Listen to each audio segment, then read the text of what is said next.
meeting of the City of Santa Barbara Water Commission, and let the record show that all members are present except for Chair Jordan.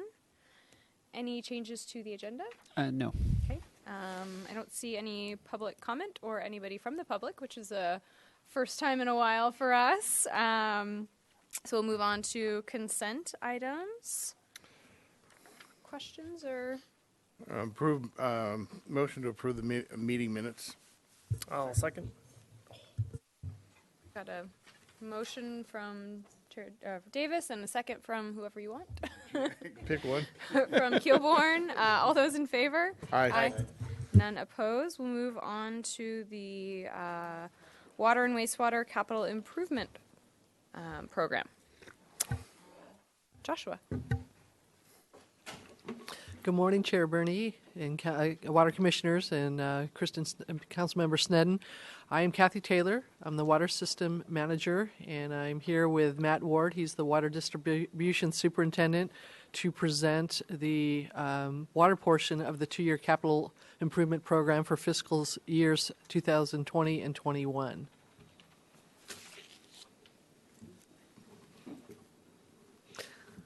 So this is an overview of the proposed fiscal years 20 to 24 water CIP budget. Even though today we are just presenting years 20 and 21, we just wanted to show this is our planning document and what we've been using to create our CIP.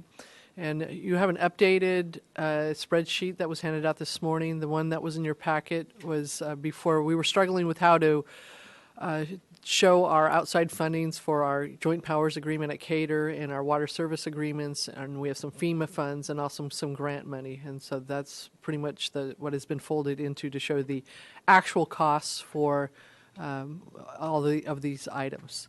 So Mr. Ward will now present the projects we're going to do over the next 2 years, and then we'll get back to this spreadsheet at the end of the presentation.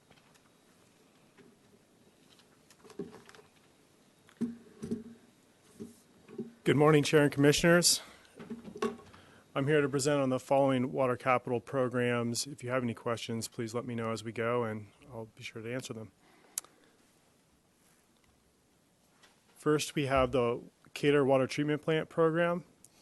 In fiscal year 20, we have $5.2 million budgeted for the following projects. The main project that you'll see here is the Cater Clearwell upgrades. That project is budgeted for $4.3 million, and it will allow us to improve contact time in our Clearwell, which serves as our main reservoir at the treatment facility, and allow us to complete some structural improvements to that facility as well. We also have budgeted $1 million for our computer maintenance management system, which will allow us to better track our costs against our assets there and further extend the life cycle of the assets at our treatment facility. And there's also some baseline capital projects, which are small capital projects that we try to accomplish each fiscal year.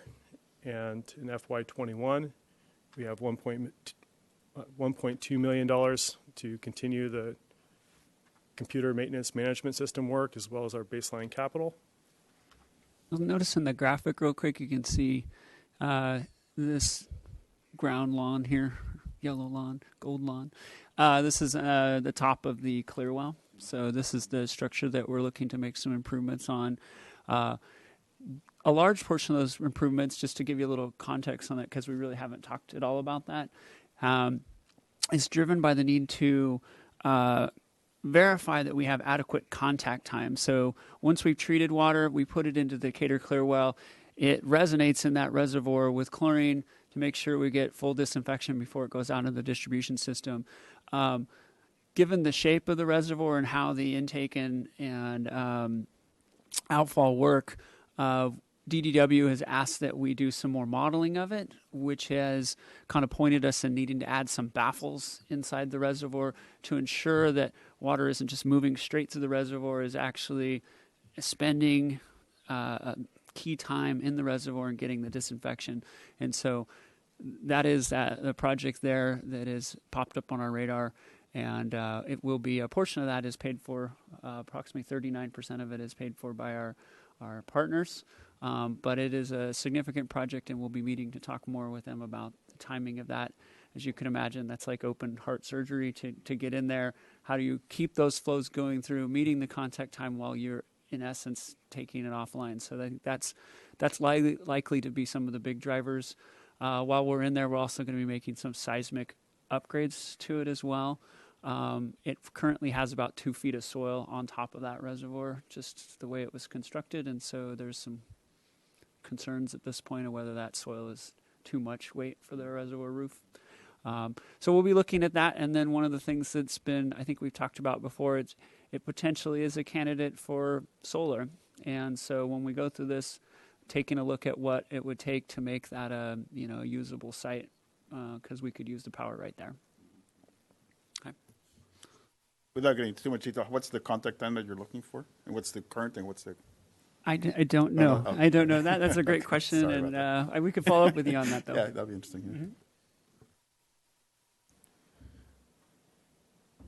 Next, we have our water meter program, and you'll see a major component of our next 2-year plan is to do our AMI pilot. Thanks for your support on that.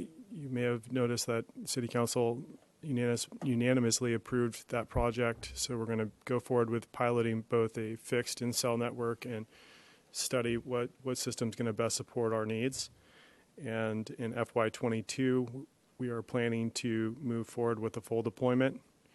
So approximately $4 million for that full deployment effort. And we'll be coming back to you to present more on that as it unfolds. Madam Chair, I watched that council hearing. That was an interesting hearing, actually, because there were a lot of questions, and it was interesting. There were questions that we didn't raise here at the Water Commission. When you feed that information back, and most of the questions were how much water does it save, and essentially a cost-benefit analysis of the program. I would just hope that when that information comes back, as council asks for reports back, that you'll let us know also that information, because it was an interesting discussion, which, again, like I say, that raised questions. You guys were answering a lot of questions that day. So I'd love to hear the feedback come back to us. Yeah, Commissioner Davis, it was challenging in the sense that a lot of the questions that were being raised were ones that we would answer with the pilot, right? It was like there was a desire to have the answers before we did the pilot, which made it complicated. But I think there was definitely, we had taken quite a long pause from when we first did that cost benefit analysis, and that document is 3 years old now, and so that certainly was we could share that, and so we could share that with you as well as when we share that with the council on that. But yeah, lots of great questions we have. I think the commission has as well, and hopefully the pilot will shed some light on all this. Yeah, good. Thank you. Thanks. Next, we have our water main program. The city owns 307 miles of water main this year. We came to you to receive approval to move forward with going from 1% to 2% replacement. Council also approved that, and thanks for your recommendation on that. That takes our budget up to $8.7 million, which will allow us to address a lot of our water main needs. The goal annually is to replace 2% of the distribution system. This is a long-term goal and a long-term need that we have. It's also going to really benefit us in maximizing our potential with the Measure C funds that are being used for the street projects. We're going to look to coordinate our work with them so that we can really try to upgrade things systematically together. So thank you for your support on that. I just wanted to add a little bit to that. Mr. Ward is kind of getting at is we have kind of the perfect trifecta. We have Measure C funding going on, so we went from basically doing just minimal street work to really a pretty developed street program. And so it's really raised this issue. I mean, before we really didn't have any conflicts with streets because we were doing a whole lot of maintenance out there. And so now that they're doing an enhanced amount of maintenance, the opportunities for conflict are huge. I mean, we have a 100-year replacement cycle, and they have a 7-year touch every street program. And so Matt has been working, or Mr. Ward's been working to try and address how we're going to tackle those. And then we've also got all the slip issues. So the sewer lateral inspection program, we have the sewer. So all of those things come together. And then, of course, the development. Development has been booming, and so there's a lot of uses of the public right-of-way. And so really working to try to map out a process to the best of our abilities, at least try and head off if, they're going to be on a street doing a major overlay, I don't necessarily want that to drive our main program, but if we can, at least setting aside some funding to take care of those at the same time as they're doing some of those, it makes sense. But so we're looking to set something up and try and head off those issues as much as we can, because there are going to be some moratoriums on getting back into any new streets. Thanks. Next, we have our recycled water program. In fiscal year 20, we have $2.1 million assigned to upgrade our recycled water pump station at the El Estero treatment plant. This facility allows us to distribute recycled water, so it's a critical facility. It's the backbone of the recycled water system. We are working to surgically upgrade that system and align its life cycle with future efforts, which we've come and talked to you about as well in the past regarding the future of recycled water. We've also got some money set aside to deal with some mechanical upgrades at our golf course pump station, which is it's 30 years and those assets need some level of care. So we've put aside just enough money to extend the life of the asset at the golf course pump station as well. In FY21, we're going to continue on with our baseline capital or small projects to keep everything working together. Our groundwater program in fiscal year 20, we've got $200,000 in baseline capital projects. That's for consultation, electromechanical upgrades, really just to keep all of our groundwater systems prepared to support us during drought. Some of those are listed below in FY21, some light well rehabilitation as well as aquifer storage and recovery, going through the state's process for making sure that we can take advantage of our surface supplies when they're available in the future and perhaps use them to inject surface water into our groundwater basins. Some of that baseline maintenance also includes chemical and mechanical cleaning of our wells. Good example is the Corporation Yard well. Is the capacity since it was built has diminished by about 20-25%, and so that's kind of the threshold for going back in, doing those aggressive cleaning and getting that yield bumped back up again. So.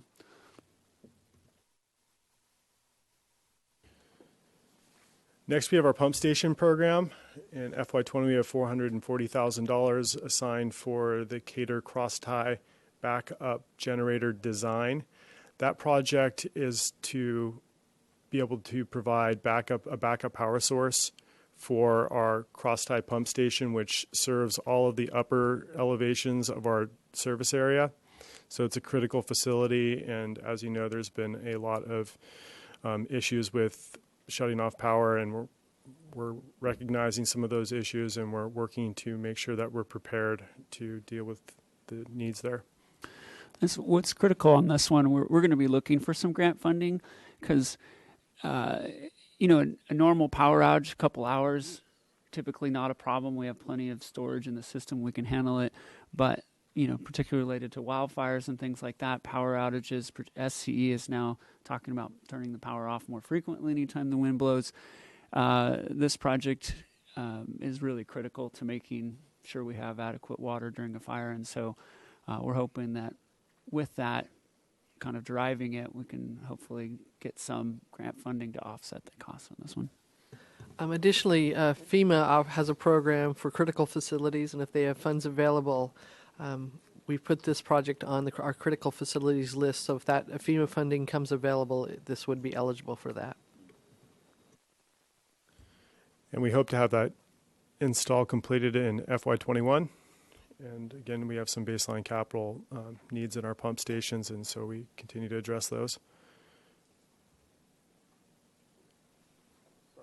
Can I ask a question? So what's our storage capacity in terms of treated water that we can provide, how many hours or days do we have of capacity if we have to shut down our various systems? We have gravity from Cater, but diesel shuts down, so what?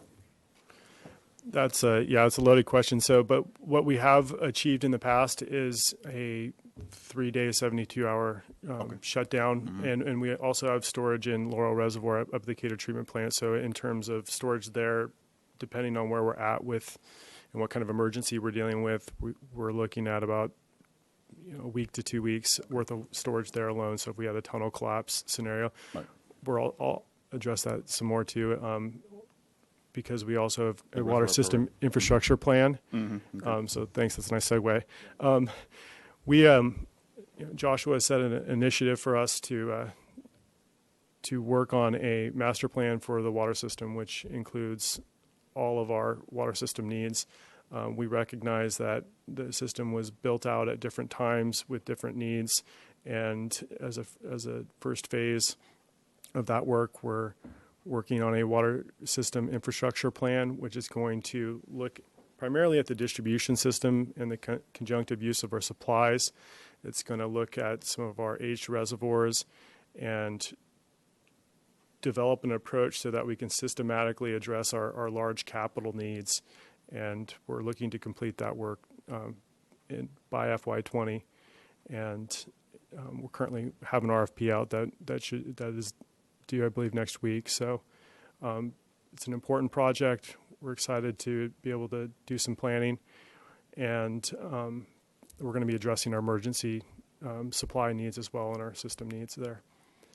With the Oroville spillway incident that happened, the DSOD has asked that we address or look at all of our exposures, and so we've identified some projects to our spillway, and some of the $850,000 in FY20 will go to address those needs as well.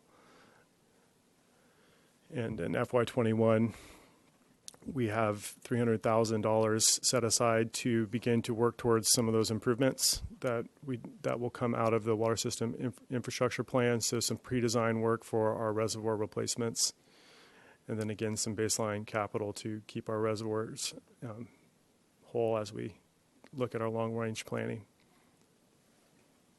Just as far as timing, I imagine it'll probably be January, maybe February. We'll bring that contract back because bids will come in, our proposals will come in.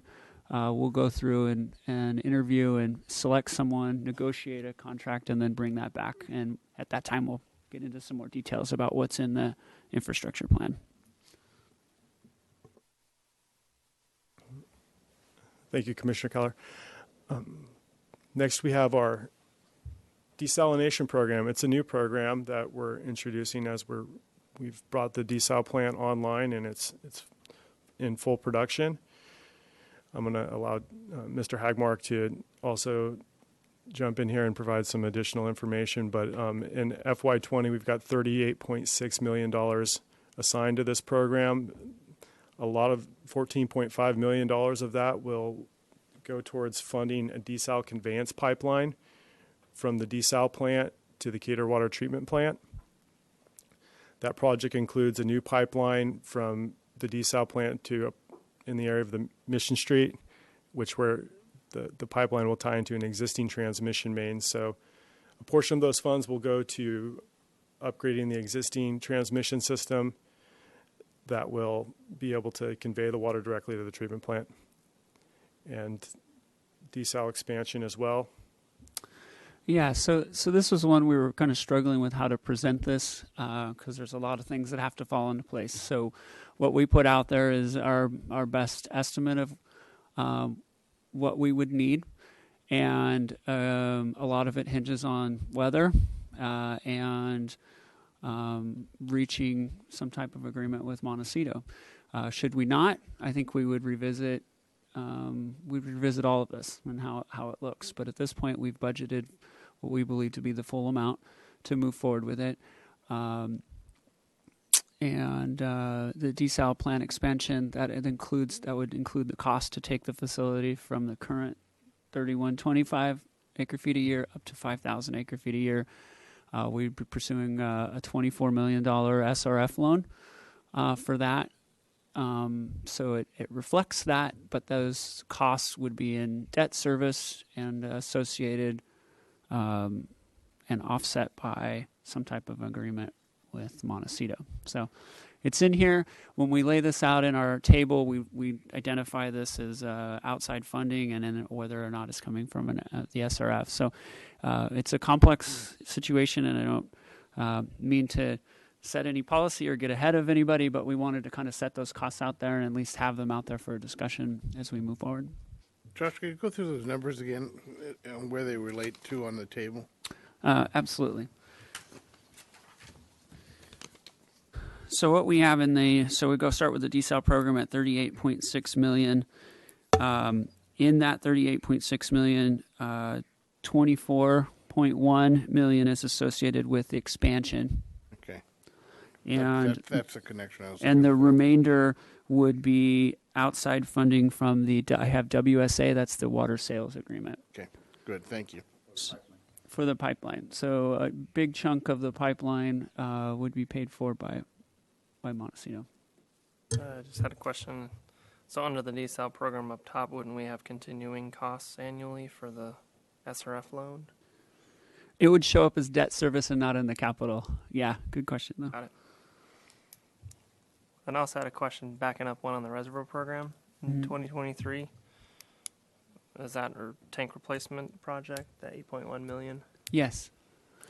Yeah, so that is, we believe we can handle that with funding we have available, but that would be, we've been talking about it for years, Vic Trace Reservoir.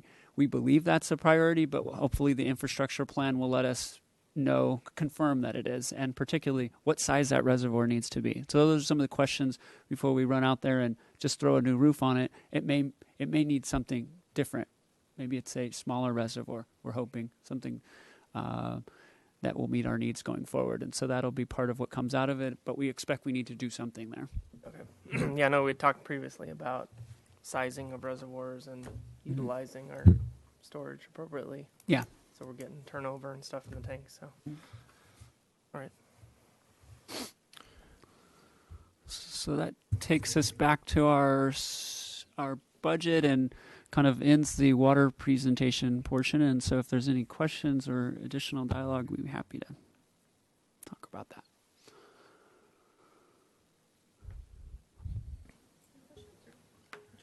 So in terms of the source of funds, some of them say funded, other ones it's an SRF loan.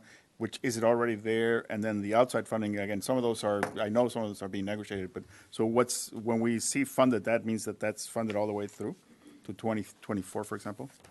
Yeah, so we've worked within, the funded is kind of a combination of ongoing, what we call PAYGO, which is my annual budgeting for CIP, and then one-time funding. As you may recall, we've gotten the DSAL grant, and we have been running a surplus above council policy and reserves, and so we do have some money that is allowing us to tackle some of these projects. You will note that our plan with the DSAL conveyance pipeline is to fund that with cash. We do have concerns about adding additional debt, and so we did look really hard at that and believe we can do that with funding that we currently have. Mm-hmm.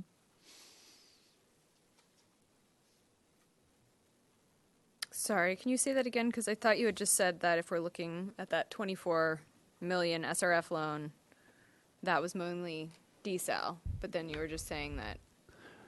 Well, yeah. So the expansion or the conveyance pipeline would be funded with cash, basically, and not adding additional debt on. We could do that, but I think we're really concerned about our debt. Got it. I was putting desal all in one bucket, but I see what you're saying, the pipeline versus the expansion. And our negotiations with Montecito would be that they would have to bring their cash to the table for that conveyance pipeline or find financing on their own. Okay. Mm-hmm. Got it. Any other? Yeah, so I just had a question about the conveyance pipeline.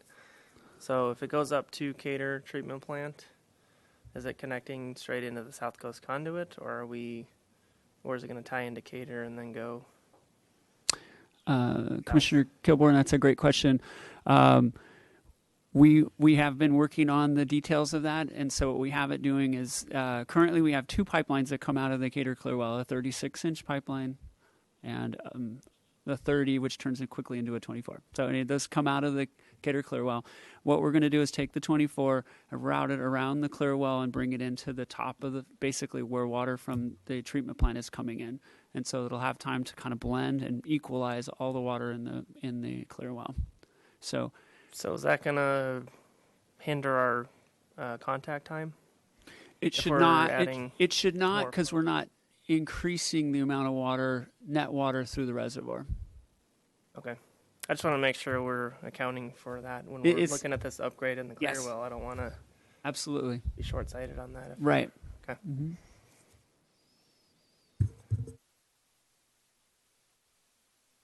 Okay. We've got, is that it for water? Yes? That's it for the water. Okay, thanks. Thank you.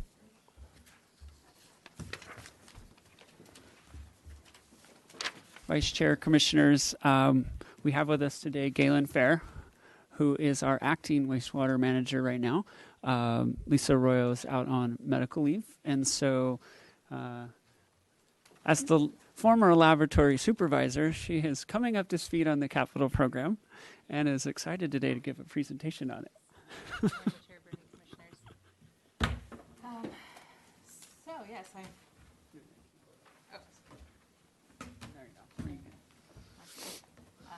had to come up to speed very quickly. So Josh is going to assist me with some of the questions that I can't answer. There we go. Yeah. Okay, so here we have our budget overview of the next 5 years, similar to what Water presented, and all of the capital programs that we are going to talk about today. And some of the funding that down at the bottom, the electrical distribution project, which we'll get into, is mostly SRF funded, and then the rest is the PAYGO. So here's a list of our capital programs. We'll get into each in detail.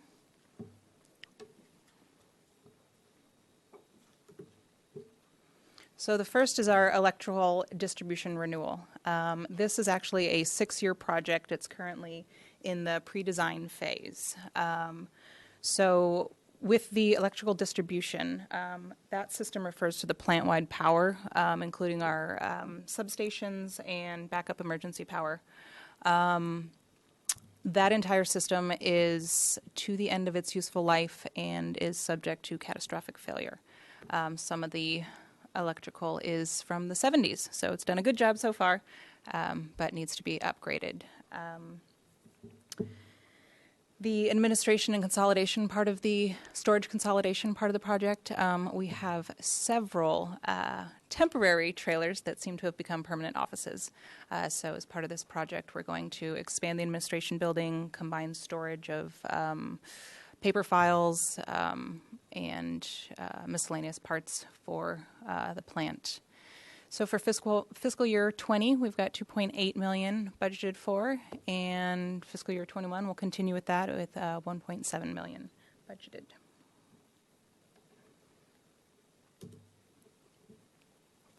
Our next program is the El Estero Strategic Plan. Small dollar amount, but it's actually very important. It allows us to bring on consultants for planning and design of any major equipment or upgrades that we need to do. Historically, we've used this fund for, I believe it was Brown and Caldwell, to help us develop our El Estero facility plan. That's kind of the roadmap of what our next big projects are going to be down at El Estero.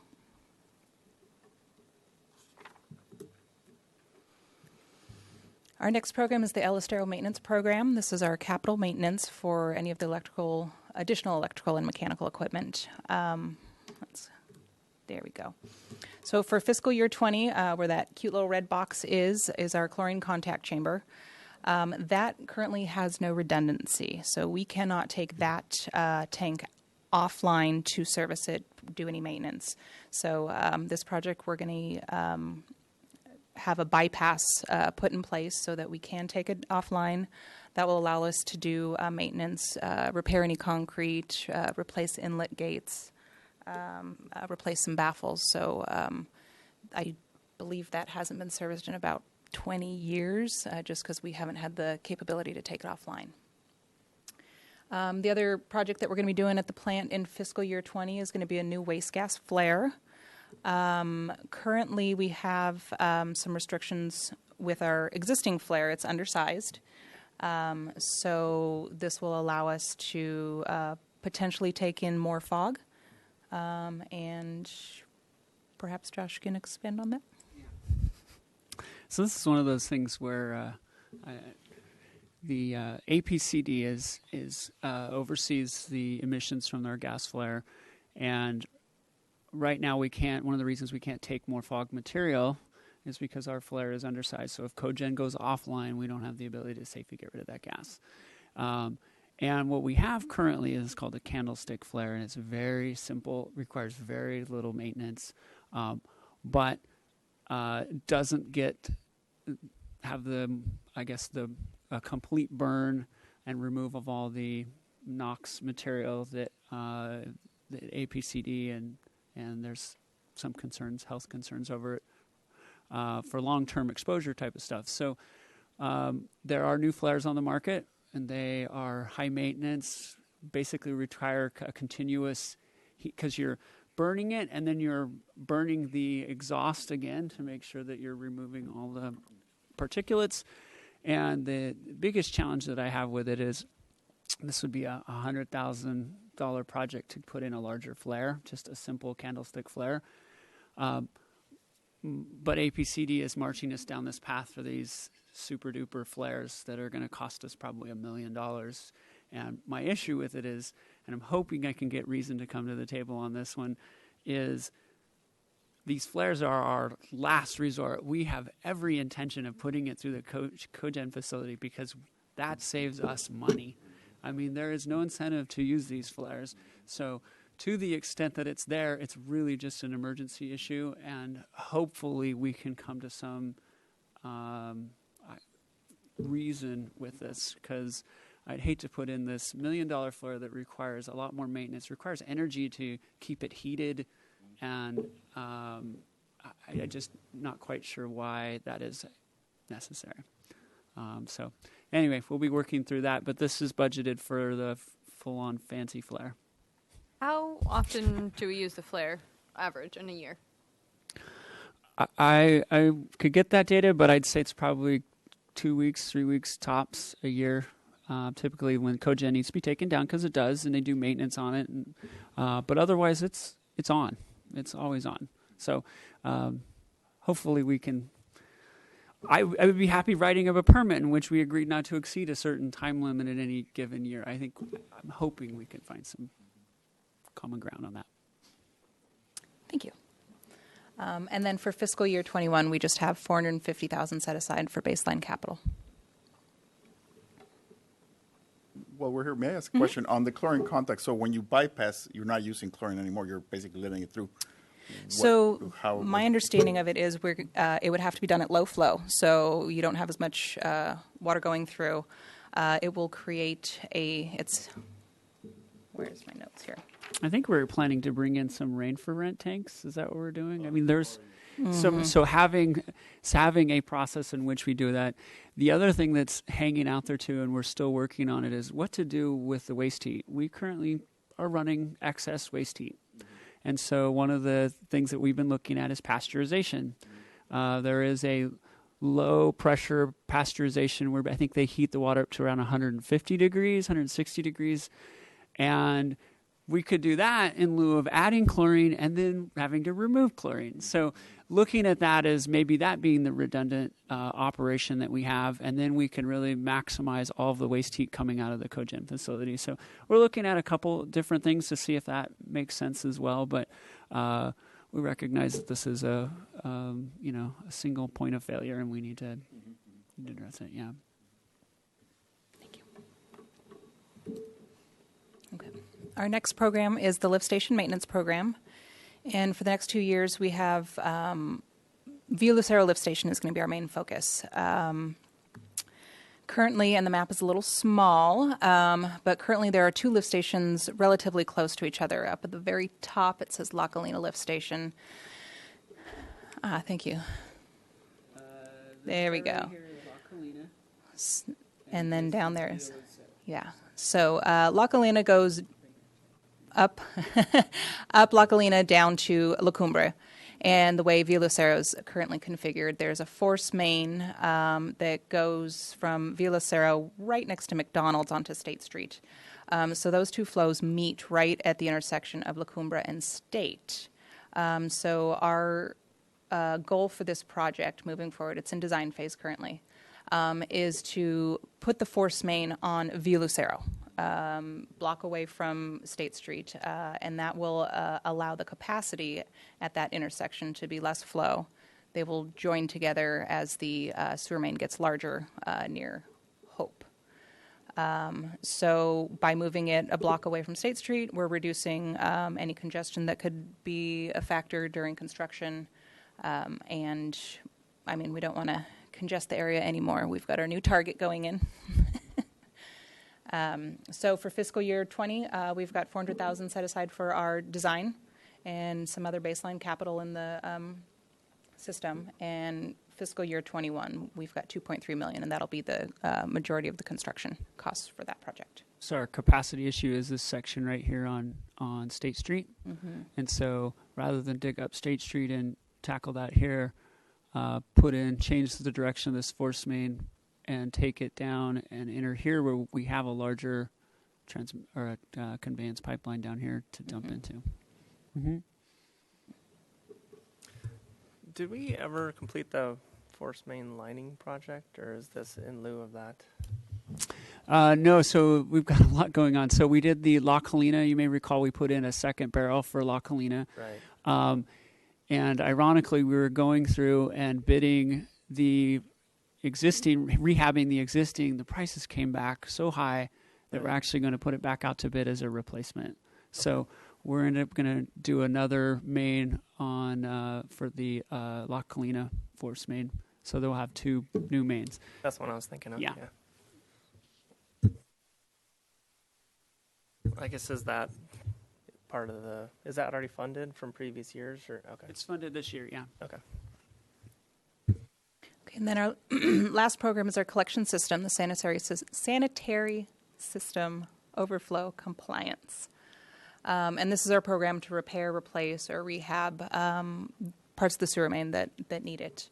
The city owns 256 miles of sewer main. So our target has historically been to replace 1% at 2.56 miles, and then our consent decree, as you know, has the additional mile tacked onto that. So we're looking at about 1.4% of our system to be replaced, repaired every year. Fiscal year, we've got $1.75 million budgeted for that, and for 21, we've got $2 million. So, any questions? Just have to ask, what are the colors in the map? Yeah. So it's difficult to see from over here, at least without my glasses.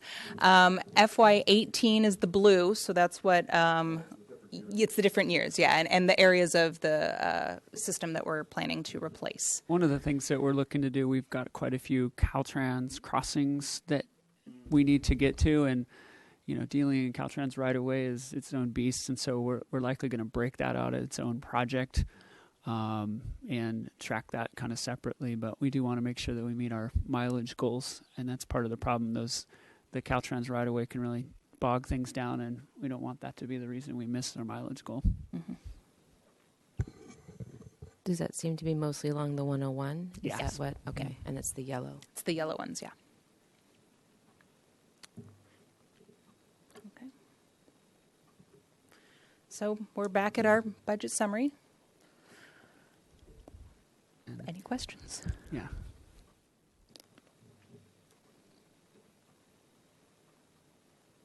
One question. So we had already seen about the electrical distribution. We had a whole presentation, but so most of the project will start not until like 2021. That's what this first couple of years is really just getting ready. Yeah, we're in the design phase currently. Okay. There's a $2 million floating under future needs, but I'm not seeing where that's coming from. Like, none of the years have anything unfunded, but then there's $2 million under future needs unfunded. So I'm just wondering where that's coming from. Where did they pull that from?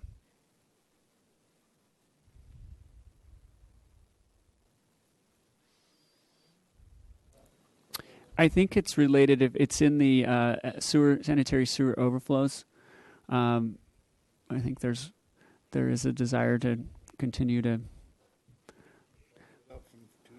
Yeah, I think that's the driver, and at this point we've kind of put that out as a future need. I think when we get into the rate discussion, we can kind of talk about that. I think there's opportunities out there where we could do more. The question is, how much. What we're combating, and you'll notice on the bottom it says wastewater. That's really the PEGO, and you notice it stays pretty flat. And so the question that typically comes up, well, we're doing like 5% or had been doing 5% annual increases in rates. Where's it all going? It's all going to debt service.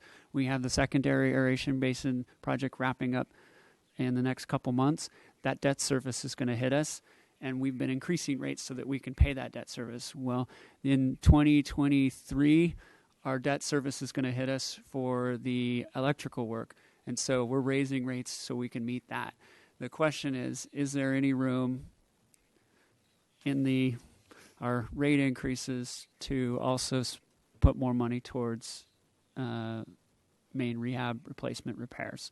And I think as we get into it, we'll see how difficult it's going to be. I think what we had projected in our last rate model, which was several years old, is that we were going to need to continue 5% increases. And so it's going to be the difficult discussion if we want to do, if we stay at 5, it's unlikely that we'll have that additional funding for mains rehab and stuff. But if we wanted to do something more, we could take a look at that. I guess in general, that entire column doesn't make a ton of sense to me. A future needs column.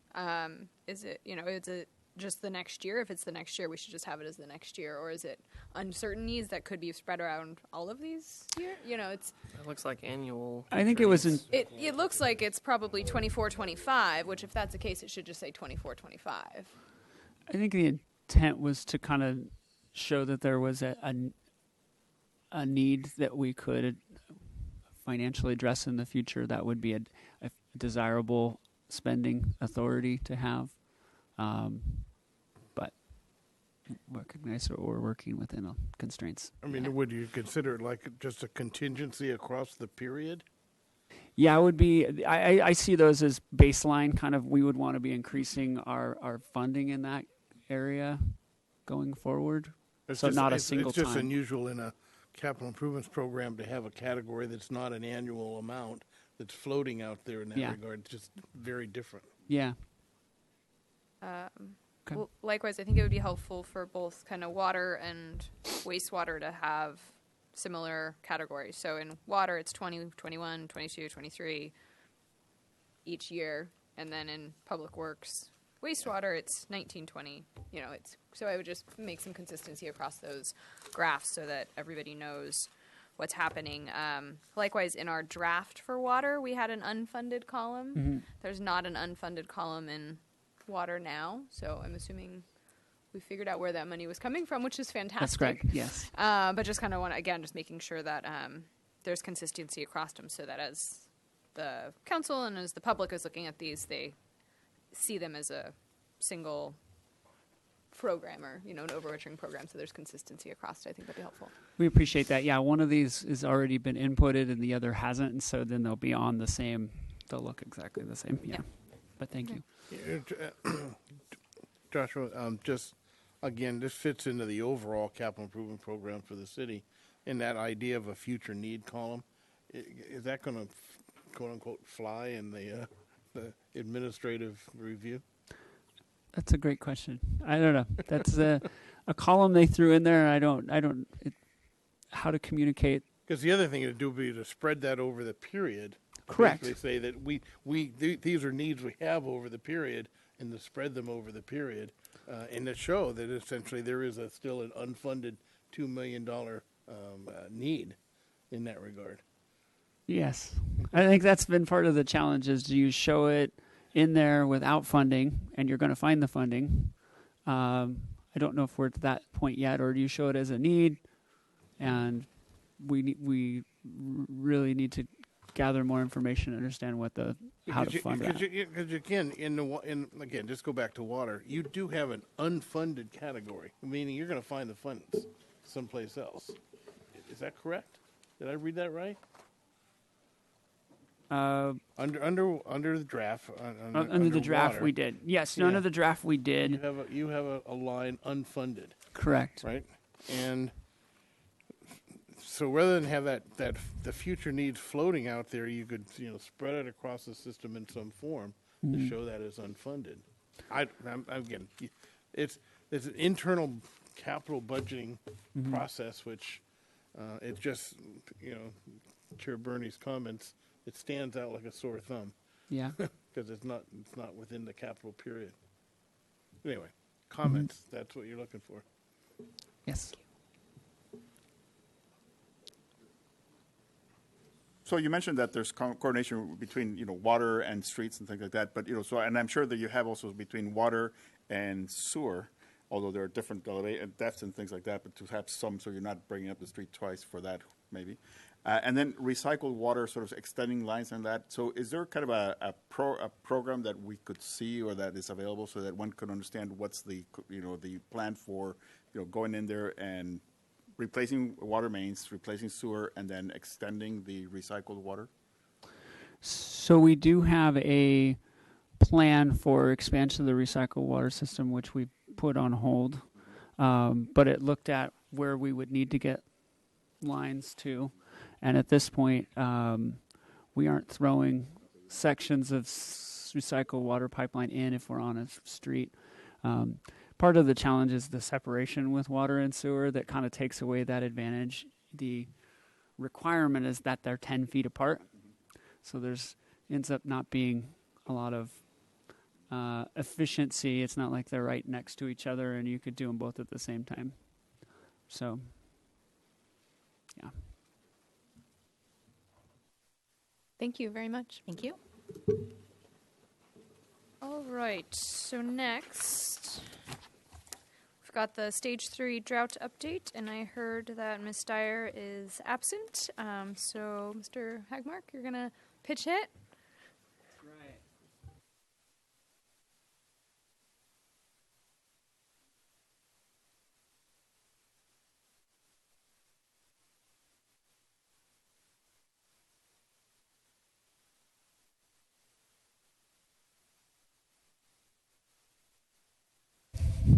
No significant change in November from the, we are still in a severe drought condition here.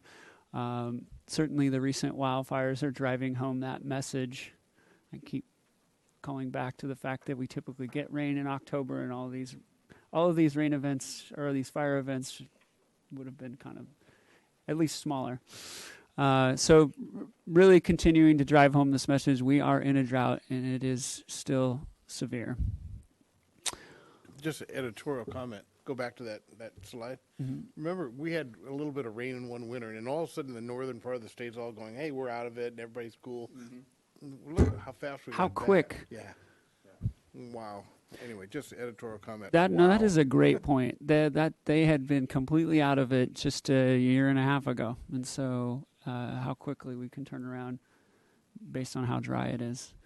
And I think one of the discussions, and I know the commission has brought this up, is at what point do you stop calling this a drought and is this the new normal? And I think when we get to the end of this presentation, we can talk some more about that because we're now planning out for 10 years. That's 10 years on this drought. So I think it's a healthy dialogue about how we might transition the conversation. So conservation for October was 31%. We've been tracking really closely to what we had been projecting from the community, which has been fantastic. I'm guessing there's a rounding to that. There's probably 29 point something, but anyway, it's we don't have any concerns at this point about where the community is with conservation, and we're still really impressed with where they are given how long we've been asking for this conservation. Revenues are still looking good, tracking well. The October looks like a crazy drop off, and it really just depends on when bills get sent out. That's when these data points is based on bills sent out that month, so that we could do some work to smooth this out, but we're just recording on what shows up in the general ledger. Gibraltar has 2,724 acre feet currently in it. Keeping in mind that over the last 2 years, we've lost 20% of the capacity in Gibraltar. Gibraltar's full capacity now is just over, it's around a little over 4,000. It was 5,000 just 2 years ago. And we are working actively with FEMA to try and get some help with how to move forward with that. We were successful this last month in getting a letter from Carbajal's office, Feinstein's office, and Cal OES in support of some help in mitigating these impacts. Yes. Sorry, quick question. I imagine that's the sort of available fresh water, the surface water that we can get. How much water is in the sediments, and is that tappable at all? During the last drought, Yep. we did tap into the sediments. It is, because it's not a normal aquifer, the water content is kind of finite. You pump it out, it collapses, and then it's basically kind of sealed off. So we do believe that there's a potential there. We have been talking about drilling horizontal wells into those sediments, but really the water is probably down in the alluvial gravels underneath the sediment. Yeah. And Joshua, on that point, again, and I don't know anything about this, I just remember some discussion of mercury and other things that are in the sediment. Do you know the history of that? I do. Related to the mercury mine that is there, natural occurring mercury in the area. And we are embarking recently, the DWR has asked that we do water quality testing. We went up there and had some folks fish in the lake, and we didn't catch anything. So it's difficult to test for mercury if we got nothing. The organism in it. So we'll probably take another run at it. I know Jameson they were gonna do something similar up at Jameson as well. Did they have the same issue? Just in the watershed, they have to interesting. I test didn't know that. Kachuma as well. Yeah. We have the mine, but outside of that, it's naturally occurring as well. We have seen, by the way, though, we have seen no signs of it in our water. We test regularly for that, and we have seen to the extent it may be in our in the sediments and things like that. It's different. So water quality still high turbidity and the high TOCs. That's the TOCs are the organics. A lot of that came in with the mudslides this last year. I do have to applaud our Cater operating staff for really working to try and make that water usable. They've been bringing about 4 acre feet a day down, which is just enough to run the hydro facility, which has been great. So we've been eking out some power out of that facility, which is once it gets too low, then we can't operate. There's not enough flow to operate the hydro facility. So we are operating that, and it's sufficient. We're bringing in enough water from Kachuma that we can blend down the water quality from Gibraltar, which has worked. We do have a big project planned up at Gibraltar. We completed design, and construction will be starting here in the winter to put in a new meter. We've had basically a weir that we measure the water over, and that tells us how much we're diverting. But the weir is very outdated and old, and so we're looking to put in an updated meter to be able to accurately measure those flows. I hope someday that we can get to the point, because it takes right now, when Andrew asks for something, it takes a while to kind of dial in the flow rates. But we get to this point where in the future we might be able to order water and have it delivered in windows when electricity is at its premium. So we might be able to better use our hydro facility. So if we know from For example, from I think it's changing from 4 to 9 at night is now going to be peak energy. We may have the Gibraltar water delivered during that time peak or put to deliver during that time peak. But what we need to have is that kind of automated metering and control so that we can dial in those flows quickly, because right now it usually takes them a couple days to dial in, and so they don't change it very frequently. But that would allow us to at least meet the community's needs for peak energy. So a potential in the future, and this meter is kind of the first step in being able to dial that in. So Kachuma, 30% of capacity. I'm going to get into some detail on Kachuma and talk a little bit more about how the planning and supply has changed over this drought period.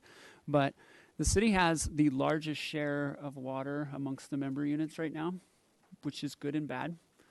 We have the most vulnerability to evaporation. And as you may recall, the evaporation formula for Kachuma kind of blows up at a certain point. So we'll be working with the county and the Bureau to, like we did last time, agree upon a reasonable evaporation formula so we can continue to plan on how much water will be available. And then, as we'd mentioned before, if it does stay dry, we'll be quickly moving to award a contract and deploy the barge to keep water moving to the south coast. Kachuma storage. So I just wanted to kind of tell the story here. It tracked fairly closely from the last drought. It's really interesting. What was different this time around? We had state water, and I think over that period we imported about 60,000 acre feet of state water has been imported, which is pretty impressive. But with that, what wasn't here during the last drought is the fish releases. We've also released about 25,000 acre feet of water for fish over this planning period. And I think the other part is how dry this drought has been. I wanted to point out here that just a question. I just heard you say that graph actually shows total water, so that includes the state water that's in the. Yes. Wow, that's the lake elevation capacity in the lake. That's interesting, given the fact that previously there was no state water. Right. So it's really worse, a lot worse than it was. Right. Yeah. Because again, you just look at that, you go, oh, it tracked, but in fact, when you take state water out, wow. Right, and that's what this graphic hits home here is just how low the flows were.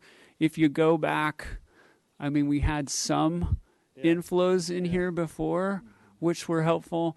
There's just been nothing. Yeah. And as we've talked about before, the reservoir is only, and member units are only allowed to retain water in the lake that would have gone to the ocean. And so when you start getting down in these really low flows, it's pretty much all that water is downstream, belongs to the downstream users. And so it's basically been a big zero. Councilman Brewer? Yeah, we can go back to the last slide for just a second. I think it's such a significant point about what a difference the state water makes that I think it's worth breaking that into two separate slides when you present it. Okay. Because of that perception that, we're doing okay, but it's really only because we're getting that state water, and should something happen to that ability to get that state water, it would be devastating. And that's a great point. Make this graphic kind of stand on its own and show how it's really helped the lake out. In particular, that's good. So we usually send out a draft to the council today, by the end of the day. Probably won't get that added in until next week, but we'll be presenting this to council on Tuesday, Then we want to just talk about how the lake is kind of managed. So the 1996 master contract had in there a safe or a operational yield of 25,714 acre feet a year to the project. And it contemplated 20% shortages after Kachuma reached 100,000 acre feet. certainly to adapt, we've gone way beyond that. So not only adding state water, but we've also taken shortages far beyond the 20%. And then again, the master contract also assumes this minimum pool. Doesn't say who owns the pool or what it's for, but that it's 12,000 acre feet of water. So certainly we've experienced much greater shortages this time around and had to cut back. And just kind of looking at where we are today, we in 2014, we were given a 45% allocation. This time around, given a 20% allocation. We did request a 40%, but we're granted a 20%. And largely that was a perception that the lake has been mismanaged. And one of the things that we wanted to get across is that this drought has been incredibly unusual. And I still stand by the fact that I think as a whole we've managed this incredible drought in a way that has kept all of our agencies and customers with water. Everyone has a little different water supply, so we've all had to react differently. Kachuma at its lowest point got down to 14,000 acre feet, but at that point we did have plans on how we were going to sustain that because we need about, I think the threshold was somewhere around 8,000 acre feet to continue to pass state water through the lake. So there is a threshold in there, regardless of the minimum pool, that the member agencies are certainly need to maintain in order to keep state water flowing through there. So, Joshua, there's an article, I think it was in Independent, talked about this issue. And I guess the implication I took away from that article and previous articles was that Goleta specifically, if not others, back at the time when they were still taking a high percentage, should have basically been cutting back, in anticipation of continued drought, and that was the claim of quote-unquote mismanagement or something like that, and that the county has somehow stepped in to reallocate in different portions, some now, maybe some later. I didn't totally get the county's role in that process. Well, there's a lot to that, and so first off, I think it's helpful, and I don't think Goleta Water did a good job of explaining some of their constraints. So they are under what's, I believe, called the SAFE ordinance. That's their development groundwater connection. And once the reservoir, once they take less than 100% allocation, they automatically have to issue a stop on all metering, issuing of all meters, which is a pretty drastic case to have to do. And I know they had some concerns about it. And what I would like to point to is we did take 100% allocation when the reservoir fell below that. But I know for a fact that none of us used 100% of that allocation that year. We all started making reductions. So in essence, we were consistent with the handshake agreement on what we were going to do. But Goleta was faced with other issues, and at that point it was, I think, a difficult, I don't want to put words in their mouths, it was difficult for them with the reservoir at 100,000 to just stop issuing meters. Now, again, the very next year, they were on board. I get that. I get why we need to do that, and we dropped the allocation to 45, which, again, going back to, we were only supposed to take 20% cuts from the reservoir, so a little different take on it, and I think what we're trying to do now at this point, I think, is get out there and the county's kind of been controlling the narrative, and I think wanting to, and they keep using this narrative that we mismanaged the lake, and I would disagree with them. I say we were under some pretty extreme situations that had not been contemplated, and I think we have adapted and kept our communities meeting our needs, balancing the costs of this supply, and their role under the Kachuma contract, and Dan can feel free to chime in on this too, is to act as our agent. So as the member units, we collectively got together. We looked at all the water in the lake and what was available, and we felt comfortable that 40% was available, safely available to member units. And we're disappointed when the county, who is supposed to be working as an agent on our behalf, arbitrarily recommended to the Bureau that it be something less. I appreciate that explanation, and I would hope when you go to council, some abbreviated version of that gets out on the record, because a lot of people read the Independent, and that's all they get. And Yeah. so I appreciate the background on that particular item. Yeah, we're trying to work through those issues with them. Councilmember Snedden has been trying to better understand the county's position as well, so that they're a partner. We work together on stuff. The challenge is they do not have a background in water supply. They do not bear any costs of the Kachuma project. They aren't responsible to any customers, and so it's difficult when they come in without any type of collaborative discussion on this and make an arbitrarily decision that's goes against what the 5-member agencies had agreed to. That's part of what we're trying to hopefully improve, that line of communication and decision making. Well, again, I think the story for the public is important to get out there, so I appreciate that.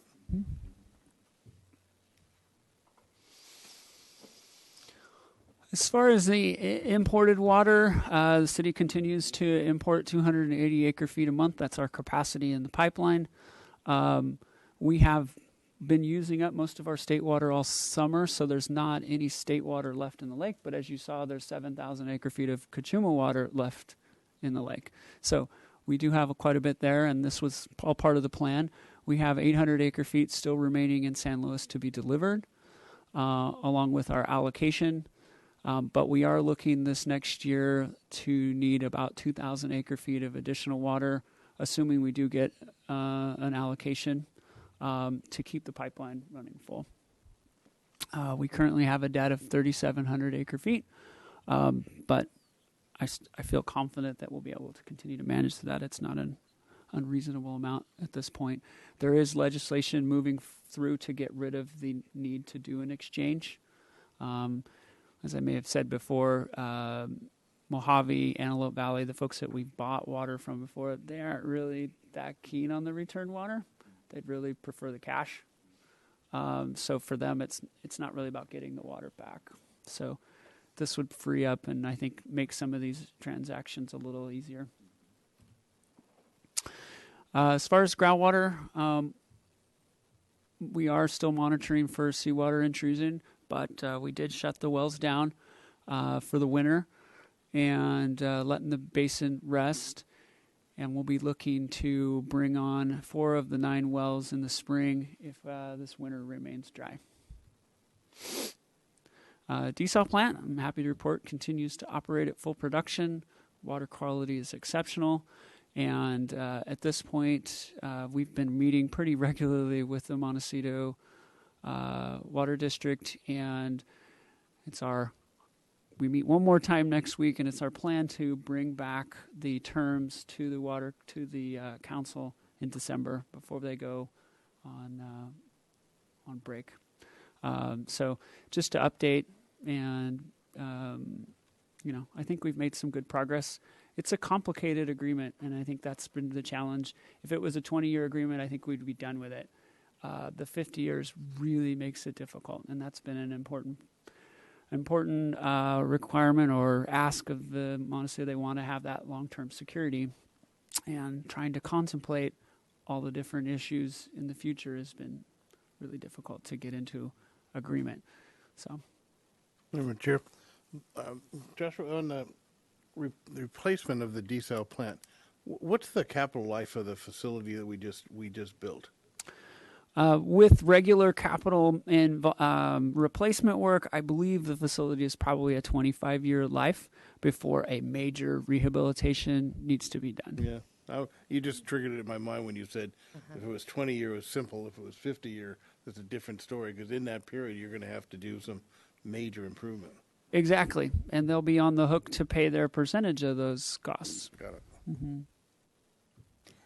Mascus, are there any impacts to the election from the election cycle on these negotiations? Will this be complete before the new officers?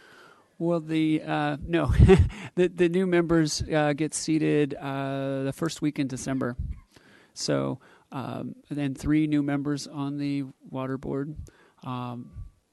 They talk about water security. I have no idea where they're going to land on this. So, yeah, it's timely that we're kind of wrapping up these draft terms. We're going to talk with City Council and get their take on it, and I think they're going to talk to their new board members and kind of get a feel for it. But that definitely is likely going to slow things down because they want to get up to speed on where they are with that. But I know at a staff-to-staff level, negotiations have been really good, very respectful, and I think just thoughtful and working through all these complicated issues. Thank you. So recycle plant, current plant capacity is 1.7 MGD. There's been no change on that. A reminder that the design capacity was supposed to be 3 MGD.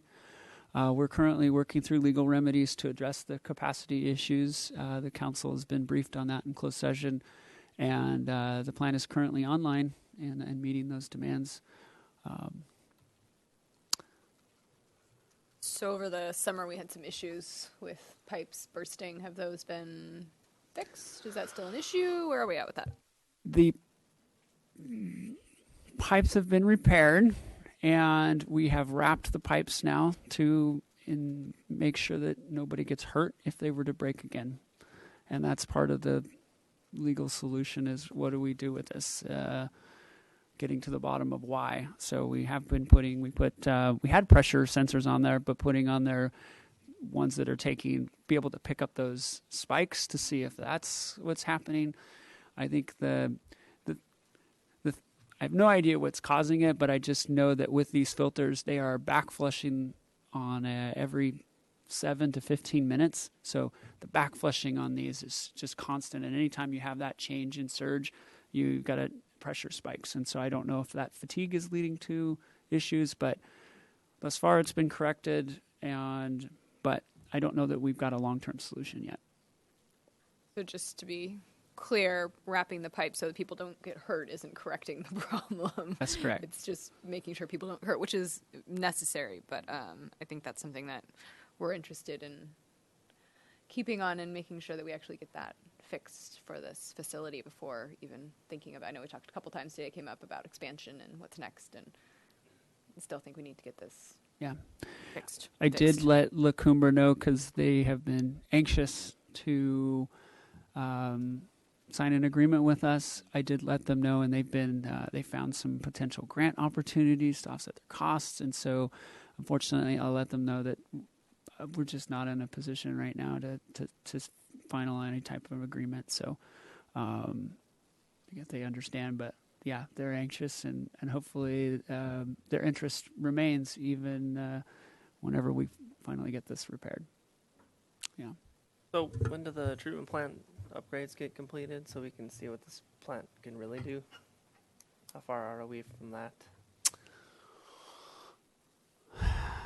Well, you're talking about the secondary, right? Yeah. Okay, so secondary, the physical construction is wrapping up and should be done by the end of this month, early December.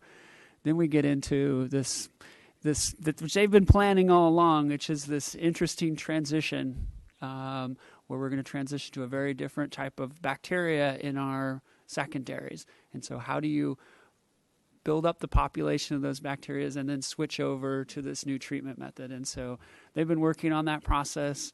They think it's going to take several months to work through the issues and get comfortable with it, but they'll be starting that in December, starting to at least start to populate the bacteria, that the denitrification zones, build up that bacteria, which we'll use to populate the other basins. And so it's all going to come down to a day in which we will switch over to this new treatment mode, and then there will be obviously some stabilizing of that, and then we can start to see where we need to go next with the facility. Okay. Mm-hmm. Water supply strategy. So Kelly had a great presentation here, and unfortunately we weren't able to connect on that. We've seen a lot of this stuff before. We're relying on strong conservation, our worst drought on record, And then what are the steps that we've taken, increasing groundwater pumping, importing banked and purchased water, adjusting our rates, and increasing our outreach, and of course bringing desal on board. So one of the graphics that we presented last time, and I think kind of resonated with some, was just how much our surface water has dropped off as compared to what we had planned for. And this graphic kind of really helps to drive home planned versus actual here. You can just see how we've kind of had to respond. And then this last graphic here, we've extended it now out to year 10. And I hope we're showing this graphic right now is continuing with the 30%. We have our additional conservation supply that we need to come up with out here, but I don't say this is old hat, but I feel like we're far enough out that we have several different options that in the spring we'll sit down and talk about and figure out how we can address that. So with that, I'd like to end, and if there's any questions, I'd be happy to answer them. And following up on Commissioner Davis' points, the outreach. So, that article in the Independent, it was full of things that, it's like, this is not what we hear at the committee meetings and all that. And so, commission meetings. So, there's a need for outreach, clearly, and there's a need to get the information correctly to these people that then broadcast it. And so many people just read that little piece of the Independent, and it gets so distorted. So we do need to do it. And I know we have that coming out. So where's the situation currently with the getting the outreach? There was a company that was going to start that process and all that? Consultant? Not for that. So it was for the wastewater stuff. Oh, it's just for wastewater? Yeah. Okay. So what we've done is we used to attend monthly a meeting that the county was holding to kind of use as a coordination meeting. And then starting in June, they started canceling those meetings. And remember, we were kind of left with, what to do. And again, they were focused, I'm just going to say, the water agency's primary focus in my mind is flood control stuff, and they had their hands full with what was going on in Montecito. So we kind of started taking that over, and officially in November now, we're hosting that meeting. The member units are, and we're hosting it right here at the city, and we're going to invite the county now to participate in our meeting because we feel like at this point, this is the new normal. We're gonna take control of the dialogue and the discussion. Would love you to add to the agenda. We'd love for you to participate as a member of the county. The downstream users, you can join the meeting as well. But that's part of it, is changing how we're not just going to a meeting that the county is hosting and setting the stage and the message. We're going to start driving that discussion. And I think part of that is coming up with what is the message we want to get to the community. We need you to conserve. These are the things we're doing to manage your water supply. We're very, here's how we view the lake, and one of the things where we just agree to disagree, there is water in the lake that is designated for fish passage. Well, there has to be a flow in the river for there to be a fish passage, and so it's our understanding or our take that we should utilize that for human consumption. And if we get to a situation where there's enough water that you would actually need passage flows, there will be water coming into the lake that would that we would use to make refill the passage account. So that's part of the dialogue that I think we want to, the county feels like we need to hold on to that fish passage water, and we don't understand why. And then there's also supposed to be reductions in fish releases that I think we want to make sure the public understands, because last time we went way past the threshold. They should have started reducing the fish flows. And because of the way that the NMFS was viewing the water in the lake, they just kept releasing water as though we weren't in a drought cycle. And so we're hoping, now taking control of that narrative, that we can make sure that happens timely. Because certainly we have a vested interest in seeing the steelhead survive, but dumping water down a dry river where we know the bass are thriving on that water, that warm water, and those are predators of the steelhead, we're not really helping the situation out. And I don't know if you have any. Yeah, I just wanted to add to that I think at the heart of this is a fundamental difference in understanding of what the county role is and what the member units' roles are, and in this really highlighted this member units putting forward one proposal for the 40%, and then the county seeing their role as being, we see it as being an agent to pass that request along, and they're seeing their role as being sort of a neutral party who can decide if that's an appropriate allocation amount or not, and to put in a counter proposal. And this has not really happened before, where a cover letter was submitted with a counter proposal to what the member agencies were asking for responsibly, and doing the modeling and meeting together regularly to come up with that responsible number. So right now, I think in the outreach, and I think the approach is to internally with between the county and representative from the member units to come together on what is this actual legal understanding of the contract and what the roles are. And we're in agreement that we have a disagreement of what the roles are.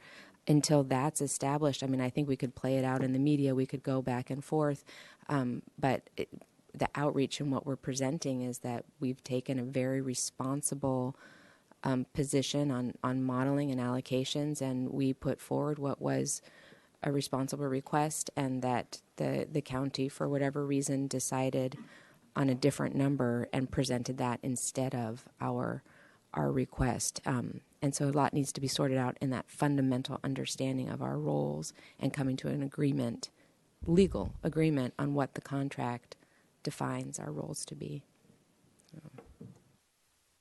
And this is all fine. No, my point was more, there's a lot of very interesting graphics that you guys are generating and providing us. And so, for example, seeing, the per capita, gallons per capita use and how that's gone down is beginning to uptick a little bit. So it's something that we need to think about. What has been, how conservation, that graphic that tells us how conservation has been a key part of it.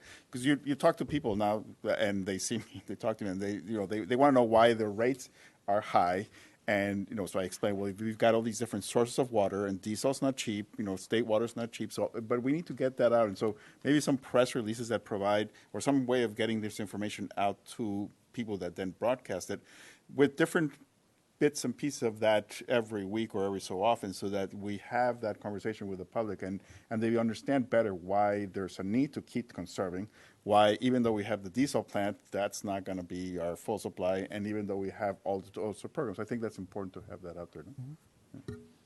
May I? I completely agree with you. I get these questions constantly, and even though I think our official public outreach is these meetings and then reports to city council meetings, but those don't always get reported back out in the way that we would like. And I'm wondering if it might be worthwhile having a community meeting once we get our rate study back, or at some appropriate time when, just some poster boards up at Faulkner Gallery or something where people can come and ask questions, and that seems to be helpful. I'm just wondering if that might be something.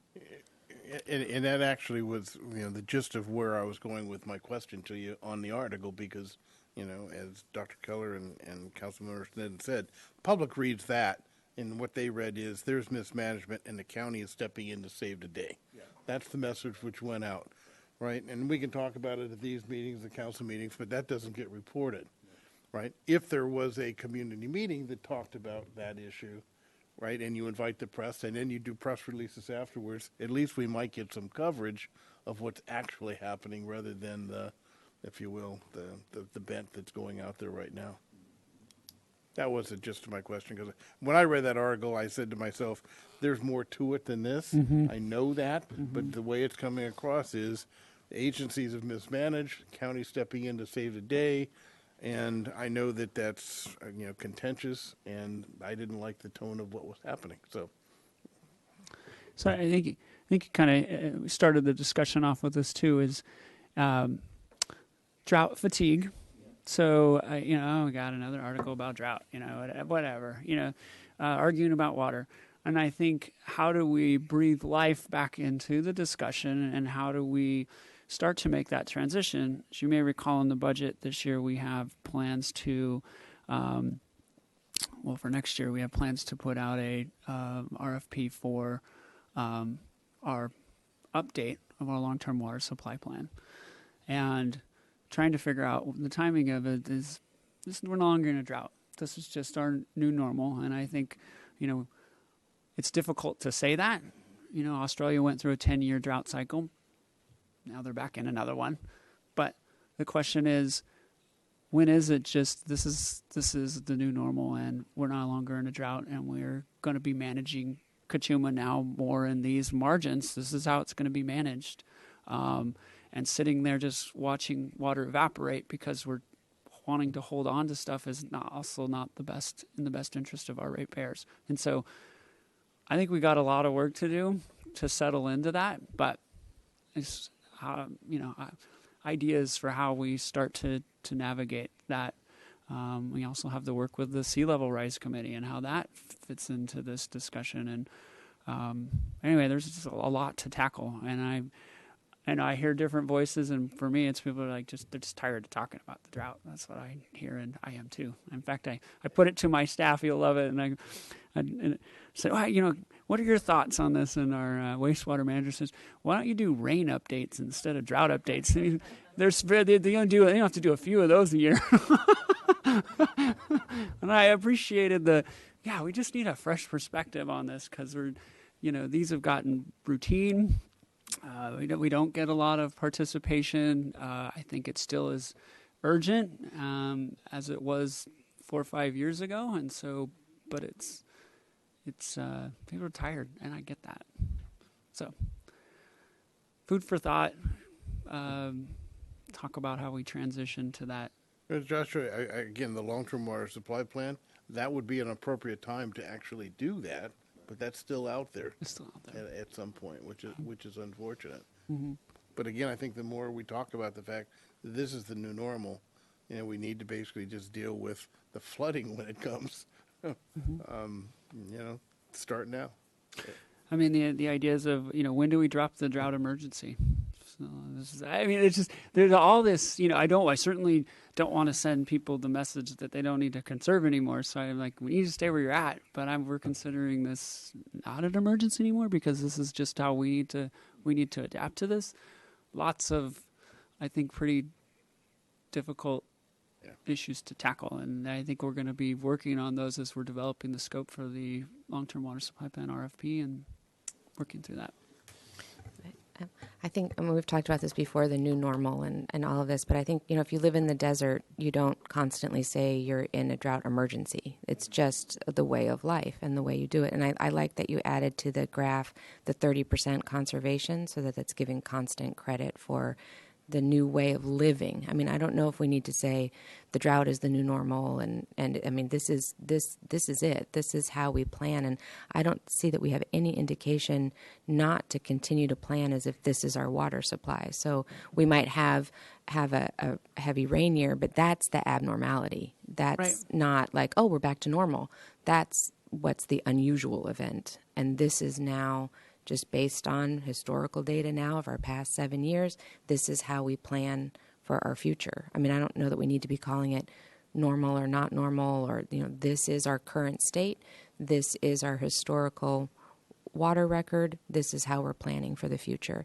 And if it rains, that's outside the norm. Mm-hmm. It will be interesting, again, in the long-term water supply plan, when we ever get to it, because when you take out the question of imported water, like we're talking about in that graph, you see essentially what our, if you will, sustainable water supply is here, which will lead us right into the discussion of running the desal plant as a base supply, right? If we're not there, we haven't done that yet, right? But at some point, I think we're going to get there really fast once we actually, if you will, zero out the fact that this is the new normal. Right, the desal plant's going to become a base supply in some form. Yeah. Yeah, and I almost went to Sedona recently, and felt like maybe we were insulting the desert because they get in Sedona about 2 inches every month. They get thunderstorms, and I'm like, they get more. We're less than the desert at this point. There you go. So yes. Good discussion. Anything else? No? Okay. Thank you. Moving on to subcommittee reports. Thank you, Madam Chair. Councilmember Snit and I will report on the sea level rise subcommittee. We had a draft vulnerability assessment study, which the committee has been looking at, and that does, as I think indicated at the last month's meeting, have discussions of impacts on wastewater and water systems. And by 2060, portions of the wastewater system could be affected by tidal inundation and storm flooding. And the study concludes that by 2100, if not sooner, if sea level rise happens at an increased rate, it's likely the El Estero treatment plant and desal plant could be likely permanently inoperable as designed. There is caveats that this system could be impacted in a way that has not been studied and detailed by this study. This is I don't want to say superficial level, sounds too simple, but it actually calls for detailed analysis of both the water system, El Estero plant system, things such as seawater intrusion, which have not addressed at all within this particular study. So this is a first, if you will, a first phase look, but essentially does point towards future needs for detailed study for both the water and wastewater system in the waterfront. There is a public release of this draft on November 26th. It will be accessible through the website, which we gave you the link to last month. On December 5th, a public workshop at Louise Lowry Davis Center at 6 p.m., which I can get you. I'll get to Joshua, and he can send out the notice to everybody, so you have the details on that particular item. Between now and January, the consultants are going to be doing more work on the impacts to the El Estero and desal, as well as recycle plants. And I think Joshua is going to be invited to come talk to our committee at some point, possibly in December, if not in January, to talk about in more detail as to what you're seeing the potential effects upon our systems are. The study will then go into a adaptation phase, and we're starting discussion of adaptation strategies this next month in December. The adaptation plan would be developed by late spring, a public release and public workshop at that time again, with a summertime, if you will, final plan coming up through to council at that point. So big things coming up right now is the December 5th public workshop, the public release of the document on November 26th. And I just want to add to that, thank you, that there will be quite a reaction to when this document is released publicly.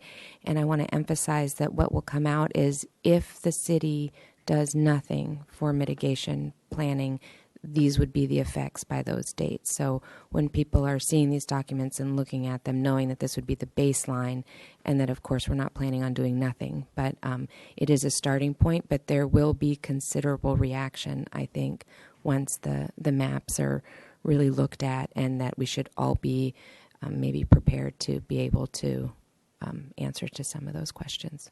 Yeah, the scenario is called the let it go scenario, right? And I was just up with my granddaughter, and I had to listen to Frozen 10 times. So I heard let it go a bunch of times, and then I read my document, and there we are again. So it is based upon a let it go, which essentially is you don't protect it, it just happens, and you basically have the most severe impacts to facilities. So it is not a worst case, because there is a worst case we haven't looked at in terms of sea level rise happens much faster and higher than anticipated. While we are looking at a high emissions scenario, the actual sea level rise rate is a midline within that. So anyway, any questions you have, but otherwise we will try to keep you informed. And as Councilmember Stedden said, you will hear a lot about it because there are so many properties which will be potentially affected that when their document and the information gets out publicly, there will be a lot of community discussion. Has any other subcommittee met since we were last together? Is that me? Yeah. Yeah, so Commissioner Jordan and I are on the wastewater rate study subcommittee. Not a ton to report. I didn't really make any notes, but basically, HCR is going through, they're looking at all the capital projects and annual maintenance projects, coming up with a budget, kind of configuring those numbers right now to come up with what our needs are for the future for rates. So they're just kind of going through the data gathering phase right now. So I think we'll come back shortly and discuss when they have some options for us. They were going to look at what's our fixed rate versus the variable rate on everybody's wastewater rate bills, and then look at different options on how that will work for different size residential and multifamily and commercial users, and then kind of come up with the baseline of where rates are going to go over the next 3 to 5 years or something like that. So it's kind of what I gathered from the meeting. I don't know if Joshua wants to add anything.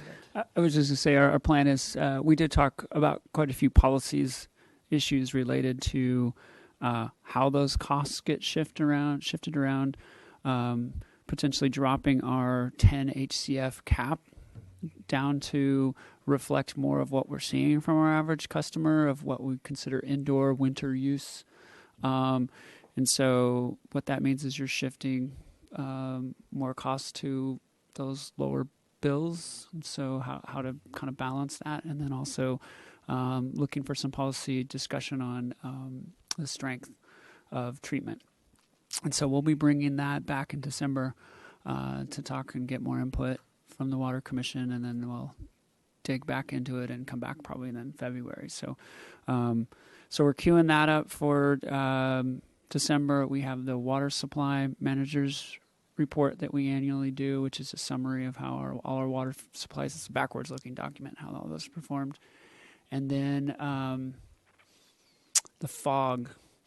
We're got the RFP drafted, and we want to return to the Water Commission and get your weigh in on how we kind of bifurcate it, how we separate it. So right now we're reaching out to Coastal Byproducts and Marburg, who are the two agencies that at least we know are interested in delivering fog, and trying to understand their operations so that we can develop some options that we can get some direction from how to exactly, if we only have a limited amount of capacity for fog material, how do we divvy that up amongst two local agencies?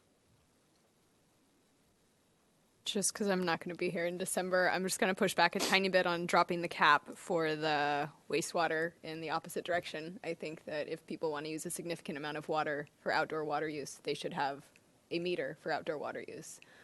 I don't think we should assume that they're not using that water inside, because there's some people that use a lot of water inside, and that's not a bad thing. But I don't think we should shift that to other users, since we do have that capacity to have them separate meters for landscaping and irrigation versus indoor water use. I just don't think that's in a world where we're trying to have people use less water, not charging them. It doesn't seem like the best plan for outdoor water use. Charging them a wastewater rate for outdoor water usage. Right. They should instead have a meter that doesn't have the landscaping meter doesn't have a wastewater component to it, as it shouldn't. So if they are using a significant amount of water outdoors, then they should have a landscaping meter so that they're not assessed that, instead of pushing, because we can't assure that they're not using that water indoors. That was one thing that came up with the multifamily use, was we looked at the kind of baseline multifamily use, and it was pretty constant from Winter to summer. Yeah. So, I mean, and that's a situation where they do have a separate landscape meter possibly that kind of tracks the actual water use. So I don't know how you do that for single family residents, but that's kind of some of the stuff we were talking about, though. You don't drop the cap. Yeah. Well, and I mean, everybody's got a different baseline rate too, like depending on the size of your family, and so a lot of little intricacies. Okay, sorry, thanks. I won't be here, so I just wanted to put my plug in for that one. Water Resources Managers Report. So we have the report in front of you. I didn't have anything significant to highlight in there. We've kind of gone over a lot of this. I wasn't able to get. Did not have any sewer spills this month, so there's been no change in that. I think we're at 6, but I apologize for not having that readily available. And then you can see our wastewater flows are pretty steady, kind of plateauing. The 3-month outlook for temperatures is below, but we're at equal chance for rain. Yeah, I guess. It's going to be hot, but It is. There are some. Public will probably not notice any of this, but there's a big shutdown with the Combe South Coast conduit that's going on. Could be down for up to 10 days. And so staff have been working on the plan for how to continue to meet deliveries, but I believe that snow starts at the end of this month and goes into December. But I did ask if we needed to do an outreach to the community, because we have done that in the past where we needed to ask everyone to conserve. But I feel like they're already conserving a lot, and I feel like they've got a good handle. Laurel's going to be Laurel Rosewood's going to be critical in helping us to meet that need. So they're going to top that off, and not expecting there to be an issue with this. Okay, thank you very much. We will adjourn the meeting at 10:41. Thanks. Thanks.